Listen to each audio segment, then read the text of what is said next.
Hello friends, welcome to our channel. Friends, ఈ వీడియోలో తెలంగాణ మంత్రులు వారికి కేటాయించినటువంటి శాఖలకి సంబంధించినటువంటి ముఖ్యమైనటువంటి ఇంపార్టెంట్ బిట్స్ అన్నీ కూడా ఈ వీడియోలో చూద్దాము. తెలంగాణ జిల్లా కోర్ట్ అండ్ హైకోర్టుకి సంబంధించినటువంటి ఎగ్జామినేషన్స్లో 1 or 2 క్వశ్చన్స్ అడగడానికి అవకాశం ఉన్నటువంటి టాపిక్ ఇది, కాబట్టి చివరి వరకు చూడండి. సో వీడియో చూస్తున్నటువంటి వారు వీడియోని లైక్ చేసి ఛానల్ని సపోర్ట్ చేయండి. చాలామంది వీడియోస్ చూస్తున్నారు కానీ లైక్ చేయట్లేదు. ఈ వీడియోకి 1000 లైక్స్ అయితే ఎక్స్పెక్ట్ చేస్తున్నాను. సో ప్రతి ఒక్కరు లైక్ చేసి మీ ఫ్రెండ్స్కి షేర్ చేయండి. ఫస్ట్ టైం మన ఛానల్ని విజిట్ చేస్తే సబ్స్క్రైబ్ చేసుకొని బెల్ సింబల్ని యాక్టివేట్ చేసుకోండి. డీటెయిల్స్లోకి వెళ్లే ముందు తెలంగాణ కోర్టు ఉద్యోగాలకి ప్రిపేర్ అవుతున్నటువంటి క్యాండిడేట్స్ కోసం మేము మీకు ఈ 3 కోర్సెస్ని అయితే ఆఫర్ చేస్తున్నాము. మీరు ఈ మెగా కోర్స్ తీసుకున్నట్లయితే ఈ ఒక్క కోర్సులోనే మీకు 25 మాక్ టెస్ట్స్ ఉంటాయి. వీడియో క్లాసెస్ తెలుగు మీడియంలో ఉంటాయి. 25 mock tests English and Telugu మీడియంలో ఉంటాయి. అలాగే 30,000 ప్లస్ బిట్స్ ఉన్నటువంటి పీడిఎఫ్ మెటీరియల్స్ అన్నీ కూడా మీరు పొందవచ్చు. ఇంగ్లీష్ అండ్ తెలుగు మీడియంలో ఉంటాయి అండ్ ఇంగ్లీష్ బిట్స్ కూడా ఉంటాయి. అండ్ దీనితో పాటు ప్రీవియస్ పేపర్స్ కూడా ఉంటాయి. అలాగే కొత్తగా నిన్న మరొక కోర్స్ కూడా యాడ్ చేశాము. ఎవరైతే హైకోర్టుకి సంబంధించినటువంటి ఎగ్జామినేషన్స్లో సిస్టమ్ అసిస్టెంట్, కంప్యూటర్ ఆపరేటర్ అనేటువంటి పోస్టులకి ప్రిపేర్ అవుతున్నారో వారికి సంబంధించి కంప్యూటర్ నాలెడ్జ్కి సంబంధించినటువంటి బిట్స్ యొక్క పీడిఎఫ్స్ కూడా టోటల్ 24 పీడిఎఫ్స్ని యాడ్ చేయడం జరిగింది. సో ఈ కోర్స్ తీసుకుంటే ఇవన్నీ కూడా మీరు పొందవచ్చు. లేదు మీకు ఓన్లీ పీడిఎఫ్ కోర్స్ కావాలి అనుకుంటే ఈ 199 రూపీస్ కోర్స్ ఉన్నటువంటి ఒక పీడిఎఫ్ కోర్స్ తీసుకోండి. 6 months వ్యాలిడిటీ ఉంటుంది. అలాగే మీరు ఖచ్చితంగా రాబోయేటువంటి ఎగ్జామినేషన్స్ యొక్క ప్యాటర్న్ తెలుసుకొని వాటిని బాగా మీరు అటెంప్ట్ చేయాలి అంటే మేము మీకు ప్రొవైడ్ చేసినటువంటి 25 మాక్ టెస్ట్ కోర్స్ మీరు తీసుకొని వాటిని అటెంప్ట్ చేయాలి. ఇప్పటికీ చాలామంది కొన్ని వందల మంది అయితే తీసుకున్నారు. కాబట్టి 25 మాక్ టెస్ట్కి సంబంధించినటువంటి ఒక కోర్స్ కూడా తీసుకోండి. డిస్క్రిప్షన్లో యాప్ లింక్ ఉంటుంది. మీరు యాప్ని డౌన్లోడ్ చేసుకున్న తర్వాత ఈ ఫస్ట్ 2 కోర్సెస్ కూడా మీకు యాప్ హోమ్ పేజ్లో టీఎస్ ఎగ్జామ్స్ అనేటువంటి ఒక బాక్స్లో ఉంటాయి. ఈ 25 మాక్ టెస్ట్లకి సంబంధించినటువంటి కోర్స్ వచ్చేసి యాప్ హోమ్ పేజ్లో టెస్ట్ సిరీస్ అని చెప్పేసి ఒక బాక్స్ ఉంటుంది. ఆ బాక్స్లో ఉంటాయి, ఇమీడియట్గా తీసుకోండి. అలాగే మీకు ఇక్కడ చూసుకుంటే 49 రూపీస్కి సంబంధించి తెలంగాణ హైకోర్టులో system assistant and computer operator పోస్టులకి సంబంధించినటువంటి కంప్యూటర్ నాలెడ్జ్కి సంబంధించినటువంటి అన్ని టాపిక్స్ని కవర్ చేస్తూ పీడిఎఫ్స్ అయితే ప్రొవైడ్ చేస్తున్నాము. సపరేట్గా 49 రూపీస్ కోర్స్ అయితే ఉంది. ఈ ఒక్క కోర్స్ తీసుకున్న చాలు మీకు కంప్యూటర్ నాలెడ్జ్కి సంబంధించిన బిట్స్ అన్నీ కూడా ఈ యొక్క కోర్సులో అయితే ఉంటాయి. బేసిక్స్ నుంచి అడ్వాన్స్డ్ లెవెల్ వరకు టోటల్ 24 పీడిఎఫ్స్ని అయితే యాడ్ చేయడం జరిగింది. సో డిస్క్రిప్షన్లో ఉన్నటువంటి యాప్ని డౌన్లోడ్ చేసుకొని మీరు ఈ కోర్సెస్ అయితే తీసుకోండి. ఫ్రెండ్స్, తెలంగాణకి సంబంధించి ప్రస్తుతం ఉన్నటువంటి మంత్రులు వారికి కేటాయించినటువంటి శాఖలకి సంబంధించిన ఇన్ఫర్మేషన్ చూసే ముందు కొన్ని ఇంపార్టెంట్ బిట్స్ అయితే చూద్దాము. సో ముందుగా చూసుకున్నట్లయితే ఒక గవర్నర్ని ఏ ఆర్టికల్ ప్రకారం ఎవరు నియమిస్తారు అని చెప్పేసి మనకి ఈ టైప్ ఆఫ్ క్వశ్చన్స్ కూడా అడిగే అవకాశం అయితే ఉంది. సో ఇక్కడ చూసుకుంటే భారత రాజ్యాంగంలోని ఆర్టికల్ 155 ప్రకారం ఒక రాష్ట్ర గవర్నర్ను రాష్ట్రపతి నియమించడం జరుగుతుంది. ఏ ఆర్టికల్ ప్రకారం నియమిస్తారండి? గవర్నర్ని ఆర్టికల్ 155 ప్రకారం నియమించడం జరుగుతుంది. అయితే గవర్నర్గా నియమించడానికి ఒక వ్యక్తికి 35 సంవత్సరాలు నిండి ఉండాలి. సో ఒక వ్యక్తి గవర్నర్ అవ్వాలి అంటే 35 సంవత్సరాల వయసు కలిగి భారతదేశ పౌరుడై ఉన్నట్లయితే ఆర్టికల్ 155 ప్రకారం రాష్ట్రపతి గవర్నర్ని ఒక రాష్ట్రానికి సంబంధించి నియమించడం జరుగుతుంది. సో ఇక్కడ చూసుకుంటే గవర్నర్ రాష్ట్ర అభిష్టం మేరకు గవర్నర్ పదవిలో ఉంటారనమాట. సో గవర్నర్ అనేటువంటి వ్యక్తి రాష్ట్రపతి అభిష్టం మేరకు, ఆయన యొక్క నిర్ణయం మేరకు, ఆయన యొక్క ఆదేశాల మేరకు గవర్నర్ పదవిలో ఆయన ఎంతకాలం కొనసాగాలనుకుంటే అంతకాలం, మ్యాక్సిమం 5 years వరకు ఆయన పదవిలో కొనసాగడం జరుగుతుంది. సో ఈ గవర్నర్ని ఇంపీచ్మెంట్ చేయడానికి సంబంధించి, తొలగించడానికి సంబంధించి ఎటువంటి రూల్ అయితే లేదు. సో మార్చాలి అనుకున్నప్పుడు కేంద్ర ప్రభుత్వం సూచనల మేరకు రాష్ట్రపతి ఈ యొక్క గవర్నర్ని మారుస్తూ ఉంటారనమాట. సో ఇది గవర్నర్కి సంబంధించినటువంటి చాలా ఇంపార్టెంట్ క్వశ్చన్ అండ్ ఈ ఆర్టికల్ కూడా మీరు గుర్తుపెట్టుకోండి. ఇంకా నెక్స్ట్ వన్ వచ్చేసి ఒక ముఖ్యమంత్రిని ఎవరు ఏ ఆర్టికల్ ప్రకారం నియమిస్తారు? ఒక ముఖ్యమంత్రిని ఎవరు ఏ ఆర్టికల్ ప్రకారం నియమిస్తారనేది చూసుకుంటే రాజ్యాంగంలోని ఆర్టికల్ 164 ప్రకారం గవర్నర్ ముఖ్యమంత్రిని నియమించడం జరుగుతుంది మరియు ఇతర మంత్రులను సీఎం సలహా మేరకు నియమిస్తారండి. సో సీఎం చెప్పినటువంటి పర్టికులర్ క్యాండిడేట్స్ ఎవరైతే ఉన్నారో ఎమ్మెల్యే లేదా ఎమ్మెల్సీస్, సో వారిని మంత్రులుగా నియమించడానికి సంబంధించి సీఎం సలహా మేరకు గవర్నర్ ముఖ్యమంత్రితో పాటు మంత్రులను కూడా ప్రమాణ స్వీకారం చేయించి నియమించడం జరుగుతుంది. సో ఆర్టికల్ 164 ప్రకారం ముఖ్యమంత్రిని నియమించడానికి సంబంధించి ఒక ఆర్టికల్ 164 ప్రకారం గవర్నర్ ఆ ముఖ్యమంత్రి చేత ప్రమాణ స్వీకారం చేయించి ముఖ్యమంత్రిగా నియమించడం జరుగుతుంది. సాధారణంగా రాష్ట్ర శాసనసభలో మెజారిటీ ఉన్నటువంటి పార్టీకి ముఖ్యమంత్రి నాయకుడిగా ఉంటాడు మరియు హంగ్ అసెంబ్లీ ఏర్పడినటువంటి సందర్భంలో గవర్నర్ విచక్షణాధికారం ఉపయోగించవచ్చు. సో అప్పుడప్పుడు కొన్ని రాష్ట్రాల్లో హంగ్ అసెంబ్లీ అనేది ఏర్పడుతుంది. ఎవరికి కూడా మెజారిటీ రానటువంటి సిచ్యువేషన్లో సో అది గవర్నర్ యొక్క విచక్షణాధికారాన్ని ఉపయోగించుకొని సో ఎవరికి అధికారాన్ని ఇవ్వాలి అనేది సో ఆయన డిసైడ్ చేయడం జరుగుతుంది. సో ఈ 2 క్వశ్చన్లు చాలా ఇంపార్టెంట్.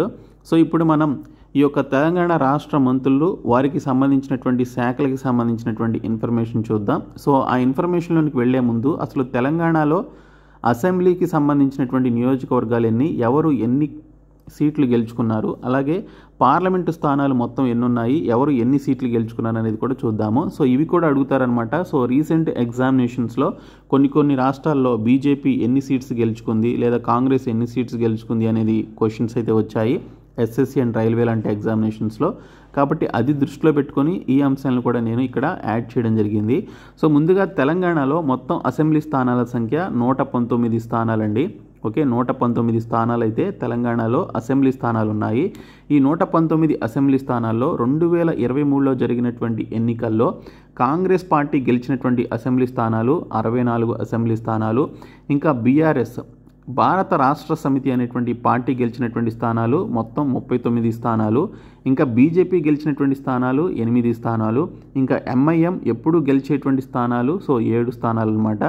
తర్వాత చూసుకుంటే సిపిఐ గెలిచినటువంటి స్థానాలు 1 స్థానం అయితే గెలిచింది. సో కాబట్టి సో మొత్తం 119 స్థానాల్లో ఏ పార్టీ ఎన్ని సీట్లు గెలుచుకుందనేది మీరు ఇక్కడ చూసుకోవచ్చు.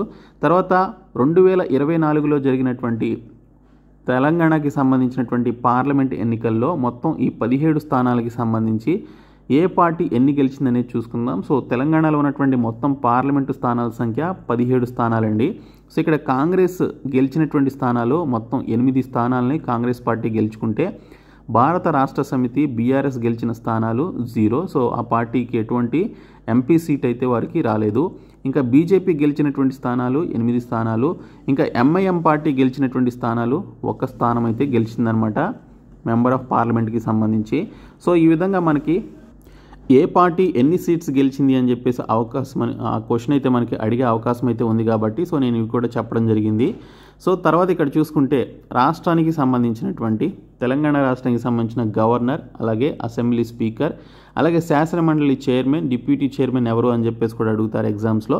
సో ఇది చూసుకుంటే ముందుగా తెలంగాణ ప్రస్తుత రాష్ట్ర గవర్నర్ వచ్చేసి జిష్ణుదేవ్ వర్మ అండి. సో జిష్ణుదేవ్ వర్మ అనేటువంటి ఆయన్ని సో రీసెంట్గా తెలంగాణ రాష్ట్ర గవర్నర్గా అపాయింట్ చేయడం జరిగింది.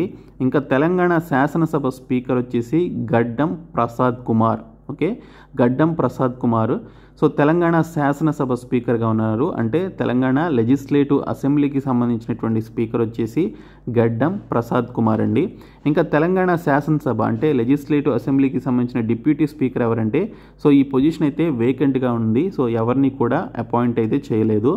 ఇంకా తెలంగాణ శాసన మండలి అంటే తెలంగాణ లెజిస్లేటివ్ కౌన్సిల్కి సంబంధించినటువంటి శాసన మండలి చైర్మన్ ఎవరు అంటే సో ఇక్కడ చూసుకుంటే గుత్తా సుఖేందర్ రెడ్డి గారండి.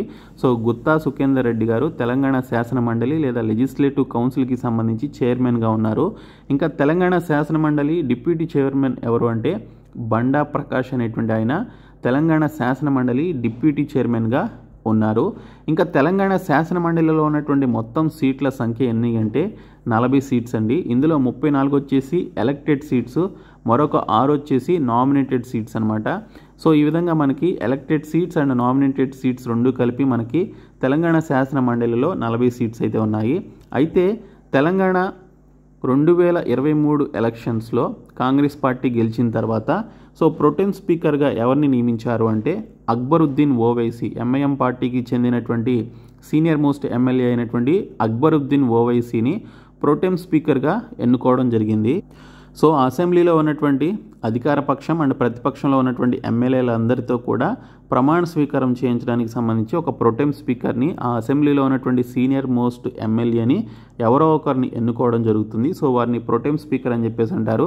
సో ప్రొటెం స్పీకర్గా ఎవరు పనిచేశారంటే అక్బరుద్దీన్ ఓవైసీ, ఎంఐఎం పార్టీకి చెందినటువంటి ఈయన ప్రొటెం స్పీకర్గా ఎంపిక చేయడం జరిగింది.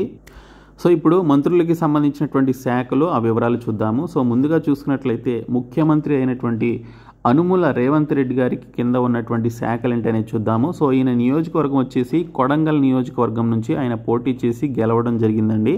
సో ఇక్కడ ఆయన కింద ఉన్నటువంటి శాఖలు ఏంటనేది చూసుకున్నట్లయితే municipal administration and urban development, general administration, law and order and all other unallocated portfolios అని చెప్పేసి ఇక్కడ మనకి క్లియర్గా ఇవ్వడం జరిగింది. అంటే మున్సిపల్ పరిపాలన మరియు పట్టణాభివృద్ధి, సాధారణ పరిపాలన, శాంతి భద్రతలు మరియు అన్ని ఇతర కేటాయించనటువంటి శాఖలు ఏవైతే ఉన్నాయో అవన్నీ కూడా ఈయన కిందే ఉంటాయన్నమాట.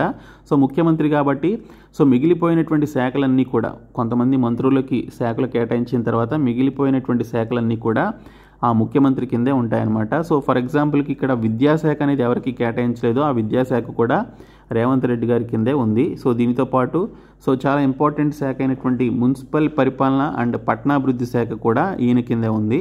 ఇంకా సాధారణ పరిపాలన, శాంతి భద్రతలకి సంబంధించినటువంటి లా అండ్ ఆర్డర్కి సంబంధించినటువంటి శాఖ కూడా ఈయన కిందే ఉంది. సో ఈయన కొడంగల్ నియోజకవర్గం నుంచి పోటీ చేసి గెలిచారు.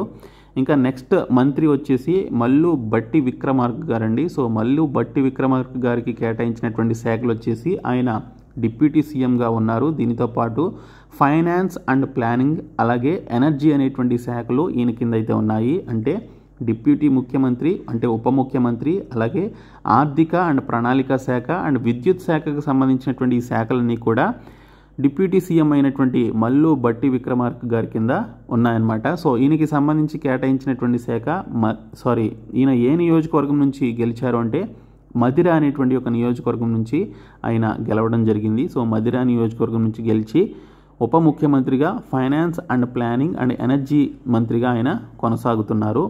ఇంకా మరొక మంత్రి వచ్చేసి నల్లమాడ ఉత్తమ్ కుమార్ రెడ్డి అండి. సో నల్లమాడ ఉత్తమ్ కుమార్ రెడ్డి గారి కాన్స్టిట్యుయెన్సీ హుజూర్ నగర్. సో హుజూర్ నగర్ నుంచి ఈయన పోటీ చేసి గెలిచారు. ఈయన కింద ఉన్నటువంటి డిపార్ట్మెంట్స్ లేదా శాఖలు ఏంటనేది చూసుకుంటే ఇరిగేషన్ అండ్ సిఏడి డిపార్ట్మెంట్ అండి. దీనితో పాటు ఫుడ్ అండ్ సివిల్ సప్లైస్కి సంబంధించినటువంటి శాఖలు కూడా ఈయన కిందే ఉన్నాయి. నీటిపారుదల, ఆహారం మరియు పౌర సరఫరాలకి సంబంధించినటువంటి శాఖలు ఉత్తమ్ కుమార్ రెడ్డి గారి కింద ఉన్నాయి. ఇంకా మరొక మంత్రి వచ్చేసి దామోదర రాజనరసింహ గారండి. సో ఈయన నియోజకవర్గం అందోల్ నియోజకవర్గం. సో ఈయన చూసుకున్నట్లయితే ఈయనకి కేటాయించినటువంటి శాఖలు వచ్చేసి health, medical and family welfare, అలాగే సైన్స్ అండ్ టెక్నాలజీ అనేటువంటి ఈ శాఖలన్నీ కూడా దామోదర రాజనరసింహ గారి కింద ఉన్నాయన్నమాట. సో ఆరోగ్యం, వైద్యం మరియు కుటుంబ సంక్షేమం, అలాగే సైన్స్ అండ్ టెక్నాలజీ అనేటువంటి శాఖలు దామోదర రాజనరసింహ గారి కింద ఈ శాఖలు అయితే ఉన్నాయి. ఇంకా మరొక మంత్రి వచ్చేసి కోమటిరెడ్డి వెంకటరెడ్డి గారండి. సో ఈయన నల్గొండ నియోజకవర్గం నుంచి పోటీ చేసి గెలిచారు. ఈయన కింద ఉన్నటువంటి శాఖలు చూస్తే roads and buildings and cinematography అనేటువంటి శాఖలు అయితే ఉన్నాయి. సో రోడ్స్ అండ్ బిల్డింగ్స్ అండ్ సినిమాటోగ్రఫీకి సంబంధించినటువంటి యొక్క శాఖలు కోమటిరెడ్డి వెంకటరెడ్డి గారికి కేటాయించడం జరిగింది. సో నల్గొండ నియోజకవర్గం నుంచి ఈయన గెలిచారు. ఇంకా మరొక మంత్రి వచ్చేసి దుద్దిళ్ల శ్రీధర్ బాబు అండి. సో దుద్దిళ్ల శ్రీధర్ బాబు గారు మందని నియోజకవర్గం నుంచి గెలిచారు. సో ఈయన కింద ఉన్నటువంటి శాఖలు information technology, electronics and communications, industries and commerce and legislative affairs. Okay, so సమాచార సాంకేతిక, ఎలక్ట్రానిక్స్ అండ్ కమ్యూనికేషన్లో పరిశ్రమలు మరియు వాణిజ్యంతో పాటు శాసనసభ వ్యవహారాలు, శాసనసభను ఎప్పుడు నిర్వహించాలి, దాన్ని ఎన్ని రోజులు నిర్వహించాలి, దానికి సంబంధించినటువంటి వ్యవహారాలన్నీ కూడా ఈయన చూసుకోవడం జరుగుతుంది. సో ఇక్కడ చూసుకుంటే ఈయన ఐటీ శాఖ మంత్రిగా ఉన్నారు. అండ్ దీనితో పాటు పరిశ్రమల శాఖ మంత్రి, ఎలక్ట్రానిక్స్ అండ్ కమ్యూనికేషన్ అండ్ శాసనసభ వ్యవహారాల శాఖ మంత్రిగా కూడా ఈయన పనిచేస్తున్నారు. సో ఈయన కింద ఉన్నటువంటి శాఖలు ఇవి. ఇంకా మరొక మంత్రి వచ్చేసి పొంగులేటి శ్రీనివాసరెడ్డి గారండి. సో ఈయన పోటీ చేసినటువంటి నియోజకవర్గం పాలేరు నియోజకవర్గం. సో ఈయన కింద ఉన్నటువంటి శాఖలు వచ్చేసి revenue and housing, information and public relations అనేటువంటి ఈ డిపార్ట్మెంట్స్ అన్నీ కూడా ఈయన కింద అయితే ఉన్నాయి. రెవెన్యూ మరియు గృహ నిర్మాణం, సమాచారం మరియు ప్రజా సంబంధాలకి సంబంధించినటువంటి శాఖలు ఈయనకి కేటాయించడం జరిగింది. మరొక మంత్రి వచ్చేసి పొన్నం ప్రభాకర్ గారండి. సో పొన్నం ప్రభాకర్ గారు చూసుకున్నట్లయితే ఈయన హుస్నాబాద్ నియోజకవర్గం నుంచి పోటీ చేసి గెలిచారు. సో ఈయన ట్రాన్స్పోర్ట్ అండ్ బీసీ వెల్ఫేర్ శాఖ మంత్రి. సో ఈయన కింద ఉన్నటువంటి శాఖలు రవాణా శాఖ అండ్ బీసీ సంక్షేమ శాఖలు ఈయన కింద అయితే ఉన్నాయి. మరొక మంత్రి వచ్చేసి కొండా సురేఖ గారు. సో ఈవిడ వరంగల్ ఈస్ట్ అనేటువంటి నియోజకవర్గం నుంచి, ఓకే, వరంగల్ ఈస్ట్ నియోజకవర్గం నుంచి పోటీ చేసి గెలిచారు. ఈవిడ కింద ఉన్నటువంటి శాఖలు చూస్తే environment and forests and endowment department, so పర్యావరణం, అడవులు మరియు ఎండోమెంట్ దేవాదాయ శాఖకు సంబంధించినటువంటి యొక్క మినిస్ట్రీస్ అన్నీ కూడా సో ఈవిడ కింద అయితే ఉంటాయన్నమాట. సో పర్యావరణం, అడవులు, ఎండోమెంట్ అంటే దేవాదాయ శాఖ అనమాట. సో ఈ శాఖలు ఈవిడ కింద అయితే ఉన్నాయి. మరొక మంత్రి వచ్చేసి the Anasuya Seethakka. So the Anasuya Seethakka గారు ములుగు నియోజకవర్గం నుంచి పోటీ చేసి గెలిచారు. సో ఈవిడ కింద ఉన్నటువంటి శాఖలు ఏంటనేది చూసుకుంటే పంచాయతీరాజ్ అండ్ రూరల్ డెవలప్మెంట్ అండి, including rural water supply and women and child welfare డిపార్ట్మెంట్కి సంబంధించినటువంటి శాఖలు ఈవిడ కింద అయితే ఉన్నాయి. సో ఇక్కడ చూసుకుంటే మనకి పంచాయతీరాజ్ అండ్ గ్రామీణాభివృద్ధి అంటే గ్రామీణ నీటి సరఫరాతో సహా మహిళా అండ్ శిశు సంక్షేమానికి సంబంధించినటువంటి శాఖలన్నీ కూడా ఈవిడ కిందే కేటాయించడం జరిగింది. ఇంకా మరొక మంత్రి వచ్చేసి తుమ్మల నాగేశ్వరరావు గారు. సో తుమ్మల నాగేశ్వరరావు గారు పోటీ చేసి గెలిచినటువంటి నియోజకవర్గం ఖమ్మం నియోజకవర్గం. సో ఇక్కడ మనకి ఈయన కింద ఉన్నటువంటి శాఖలు చూస్తే agriculture, marketing, cooperation and handlooms and textiles అనేటువంటి డిపార్ట్మెంట్స్ ఈ తుమ్మల నాగేశ్వరరావు గారి కింద ఉన్నాయి. వ్యవసాయం, మార్కెటింగ్, సహకారం మరియు చేనేత అండ్ వస్త్రాలకి సంబంధించినటువంటి డిపార్ట్మెంట్స్ ఈయనకి కేటాయించడం జరిగింది. ఈయన ఖమ్మం నియోజకవర్గం నుంచి పోటీ చేసి గెలిచారు. ఇంకా last but not the least ఇక్కడ చూసుకుంటే జూపల్లి కృష్ణారావు గారు. ఈయన పోటీ చేసి గెలిచినటువంటి నియోజకవర్గం కొల్లాపూర్ నియోజకవర్గం అండి. సో కొల్లాపూర్ నియోజకవర్గం నుంచి పోటీ చేసి గెలిచిన తర్వాత ఈ జూపల్లి కృష్ణారావు గారికి కేటాయించినటువంటి శాఖలు prohibition and excise, tourism and culture and archaeology డిపార్ట్మెంట్స్కి సంబంధించిన శాఖలు అయితే ఈయనకి కేటాయించడం జరిగింది. ప్రొహిబిషన్ అండ్ ఎక్సైజ్, పర్యాటకం మరియు సంస్కృతి మరియు పురావస్తు శాఖకు సంబంధించినటువంటి డిపార్ట్మెంట్స్ అన్నీ కూడా ఈయన కింద అయితే ఉన్నాయన్నమాట. సో ఇవి మనకి తెలంగాణ రాష్ట్ర మంత్రులు వారికి కేటాయించినటువంటి శాఖలు. మొత్తం ఎన్ని నియోజకవర్గాలు ఉన్నాయి, అసెంబ్లీ స్పీకర్ ఎవరు, అలాగే తెలంగాణ లెజిస్లేటివ్ కౌన్సిల్ శాసనమండలి చైర్మన్ అండ్ డిప్యూటీ చైర్మన్ ఎవరు, ఇవన్నీ కూడా మనకి అడగడానికి అవకాశం ఉన్నటువంటి క్వశ్చన్స్ అనమాట. 1 or 2 క్వశ్చన్స్ అయితే ఖచ్చితంగా వస్తాయి. చిన్న టాపిక్ మీరు కొంచెం సేపు చదువుకుంటే మీకు 1 మార్కు లేదా 2 మార్కులు వచ్చే అవకాశం ఉంది కాబట్టి సో ప్రతి ఒక్కరు కూడా చదవండి. మేము మీకు ప్రొవైడ్ చేసిన 499 రూపీస్ కోర్సు, అలాగే 199 రూపీస్ పీడిఎఫ్ కోర్సు, అలాగే 199 రూపీస్ మాక్ టెస్ట్లకి సంబంధించినటువంటి కోర్సెస్ అయితే మీరు తీసుకోండి. మీకు రాబోయేటువంటి ఎగ్జామినేషన్స్కి ఈ యొక్క కోర్సెస్ చాలా హెల్ప్ చేస్తాయి. కాబట్టి ప్రతి ఒక్కరు కూడా డిస్క్రిప్షన్లో ఉన్నటువంటి BSK జాబ్స్ అనేటువంటి యాప్ని డౌన్లోడ్ చేసుకొని ఆ కోర్సెస్ అయితే తీసుకోండి. Thank you so much guys.